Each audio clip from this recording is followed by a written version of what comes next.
Boa tarde a todos os nossos queridos e amados telespectadores que tanto nos orgulham com a sua presença. Eu só preciso fazer um preâmbulo aqui antes, dizendo que Renan Santos não está presente aqui na live de hoje, em virtude de compromissos previamente agendados. Mentira, faz 15 minutos que falaram, faz a live que o Renan está ocupado. Exatamente. Estamos aqui. A gente está no improviso. Pensa o seguinte, pessoas, a gente não dormiu direito, tá trabalhando. O Renato está trabalhando uns 15 horas por dia, esse homem aqui, está cansado, vocês percebem. A operadora está morta, eu não dormi escrevendo tese, então a gente vai assim no improviso, mas a gente espera que vocês que amam o projeto entendam essa situação. Sobre Trump, meu caro Ricardo, antes eu vou só falar que hoje tem mega promoção. Hoje tem mega promoção. Ah, não tem Renan, mas tem mega promoção, tá? Então, se você entrar no Valete Plus apenas durante esta live, você receberá Revista Valete, O Judiciário contra as Cordas. Você receberá Revista Valete, A Morte da Esquerda. Você receberá a nova Revista Valete, O Colapso da Previdência. Você vai receber 3 valetes. E se tiver 10 pessoas que entrarem no valete, você ainda vai levar a Deus, Pátria e Bolsa Família. Mas os 10, não. Vai ser o quê? Os 5 primeiros? Deus, Estado e Bolsa Família. Aí vai ter um sorteio. Um sorteio Da 4ª Revista Valete, um Felizardo vai levar 4. Mas todos vão levar 3. É promoção pra caramba. Bom, vamos começar por essa notícia do Trump com o Lula. Bom, eu tenho acompanhado, né, eu vi a ida do Flávio Bolsonaro lá nos Estados Unidos, e o Paulo Figueiredo falando um monte de coisa. Eu até vi você respondendo Paulo Figueiredo, que ele tava dizendo, não, porque eu tenho contatos na Casa Branca, quem é esse jornal e tal. O Renato deu aí uma lacrada no Paulo Figueiredo, falando uma obviedade, que embora ele tenha contatos, ele também precisa respeitar o jornalismo, etc. Não é por aí.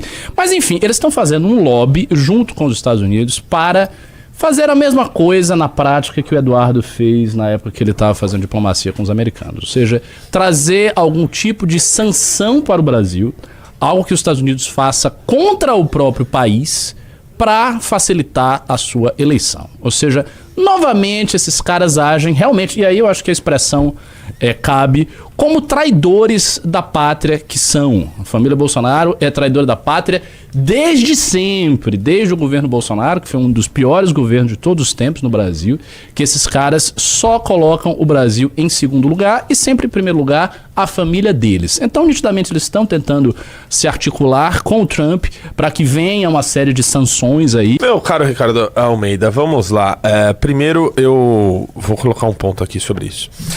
Essa tarifa anunciada, né, é importante dizer, ela não foi implementada, né? Ela não foi uma decisão oficial ali do governo dos Estados Unidos. Ela foi a conclusão daquela investigação da seção 301, que estava sendo feita pelo USTR, que estava investigando ali as práticas comerciais, por dizer assim, do Brasil, e fez essa sugestão de tarifa de 25%, e aparentemente hoje eles já fizeram outra sugestão de implementar mais uma outra porcentagem aí, né?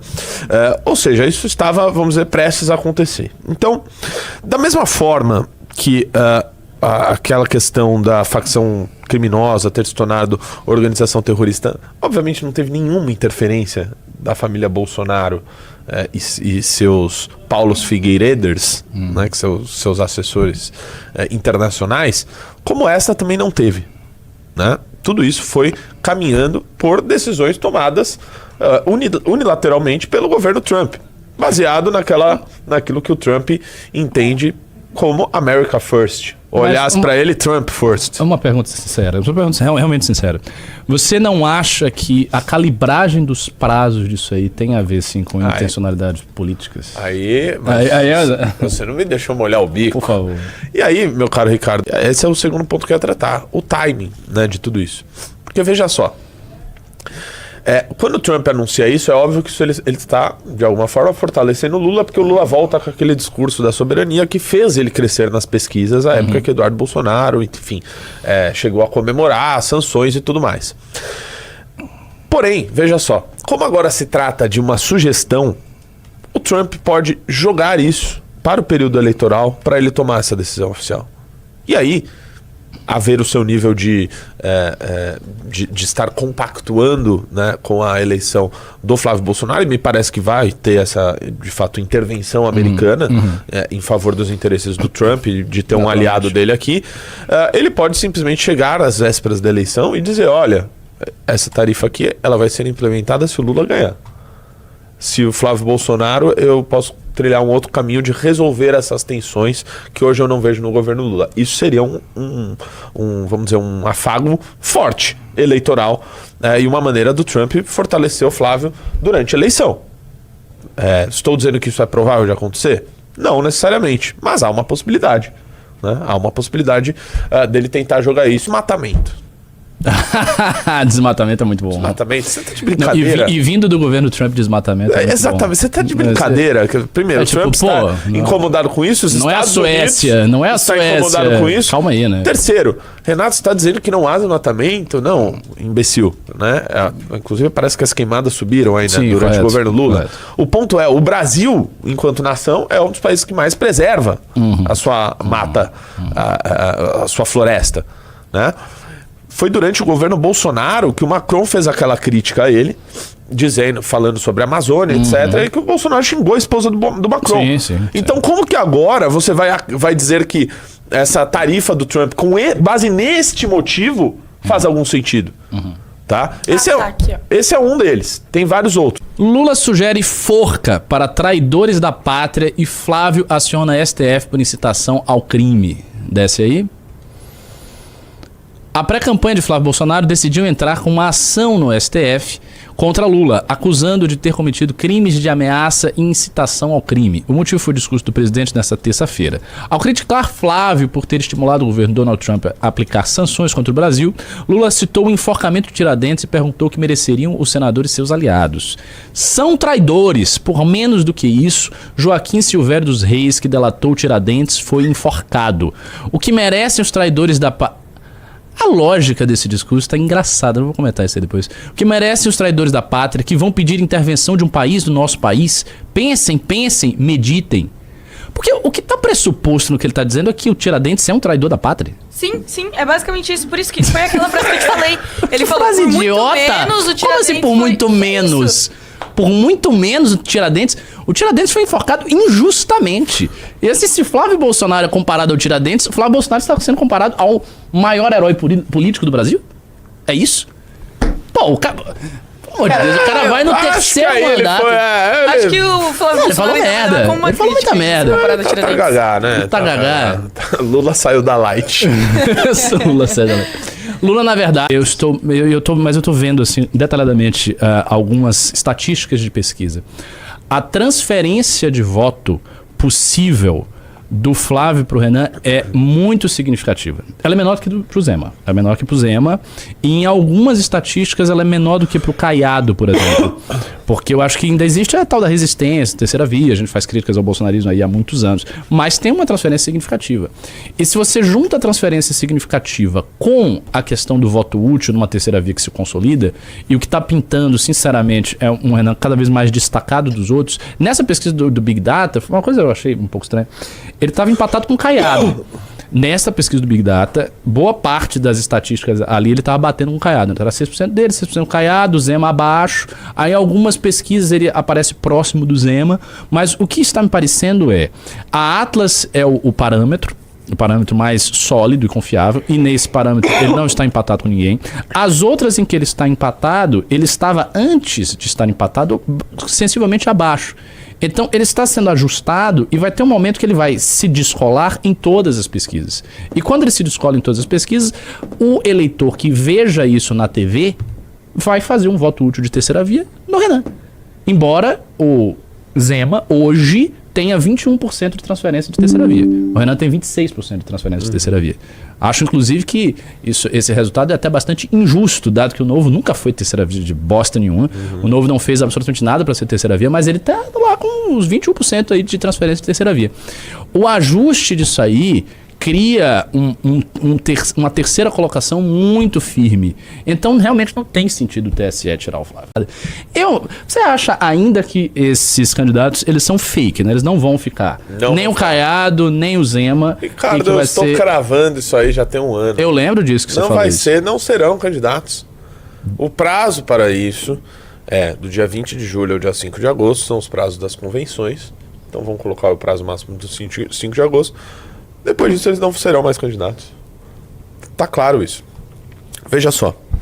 O Novo, no Rio Grande do Sul, apoia o PL, o Zucco, para eleger o Marcel Van Hatten. No Paraná, a mesma coisa. No Paraná, apoia o PL para eleger o Deltan Dallagnol senador. Tentar, né? Em Santa Catarina, apoia o Jorginho Melo, tendo indicado o candidato a vice-governador.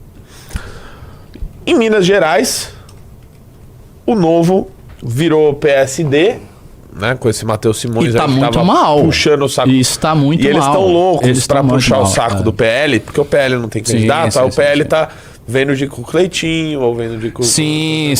Então, vamos dizer, estão ali meio que acoplados. Se eu não me engano, bloco. o Matheus Simões, ele tá com coisa de 6%. Ele tá muito baixo. Ele está atrás do Ben Mendes em algumas pesquisas. Beleza, já nesses estados. No Rio de Janeiro, o André Marinho, que é uma vergonha, né, gigantesca, a primeira coisa que ele fez foi declarar apoio ao Flávio Bolsonaro. No Maranhão, o candidato do Novo apoia o Flávio Bolsonaro. Acho que tem um no Mato Grosso do Sul, que inclusive está atrás do nosso querido... No Mato Grosso, atrás do Rafael Milas, do Novo, apoia o Flávio Bolsonaro. Então o partido inteiro apoia o Flávio Bolsonaro. Sim. Pedindo nada, porque isso é uma notícia apenas, que diz o seguinte, põe na tela. Missão se torna o primeiro partido a alcançar R$1 milhão em doações somadas para financiar as campanhas de seus candidatos no Quero Apoiar, superando mais do que o dobro do Novo, que está com 450 mil. Uma outra notícia, meu caro Ricardo, é a seguinte, que o senhor Renan Antônio Ferreira dos Santos, ele bateu o recorde de candidato com mais doações únicas, ultrapassando Jair Messias Bolsonaro. Na história ele fez isso? Em 2018. Uau. Que teve por volta de 9 mil, aparentemente, doadores. Renan Santos já está batendo 11 mil. Isso no final da campanha. Agora, esqueça tudo que eu falei, falar que nem o Fernando Henrique Cardoso. Isso é uma grande notícia. Vorcaro inclui filme sobre Bolsonaro em delação, dizem fontes. Pelo amor de Deus, bota aí, eu quero ver esse negócio. O ex-dono do Banco Master, Daniel Vorcaro, incluiu na sua nova proposta de colaboração premiado o pedido do senador Flávio Bolsonaro. O pedido? Sim. Pré-candidato à presidência para repasse de patrocínio milionário ao filme Dark Horse, longa inspirado na vida do ex-presidente Jair Bolsonaro. Segundo a CNN apurou, o empresário incluiu este episódio na nova versão de proposta de delação enviada à Polícia Federal e à Procuradoria-Geral da República na segunda-feira. Na terça, a defesa entregou mais um complemento de material aos investigadores. Vorcaro narrou os pedidos de cobrança de Flávio Bolsonaro sobre os repasses, bem como as transferências de cerca de 60 milhões, de acordo com a apuração, acrescenta novos personagens, inclusive da política, aprofunda histórias já narradas superficialmente na versão anterior. Interessante essa redação. Aprofunda como? Conforme mostrou a CNN, defesa do ex-banqueiro apresentou uma nova versão da proposta. Vai lá. A APF rejeitou formalmente a proposta anterior há 2 semanas. A equipe de investigação apontou omissões de informações, blá blá blá. Após a rejeição, então, o advogado deixou o caso, ficou o Sérgio Leonardo como defensor. Com a nova entrega, a equipe passa a analisar a proposta. Bom, isso é sério. Continue com o que você estava dizendo antes, por gentileza. Não, cala minha boca aqui, pô. Não, isso é sério. Mas não era isso que eu estava lendo há 20 minutos atrás. Isso é sério. Cara, olha... assim, isso é uma transformação. Deixa eu comentar, eu adoro comentar as coisas de militância.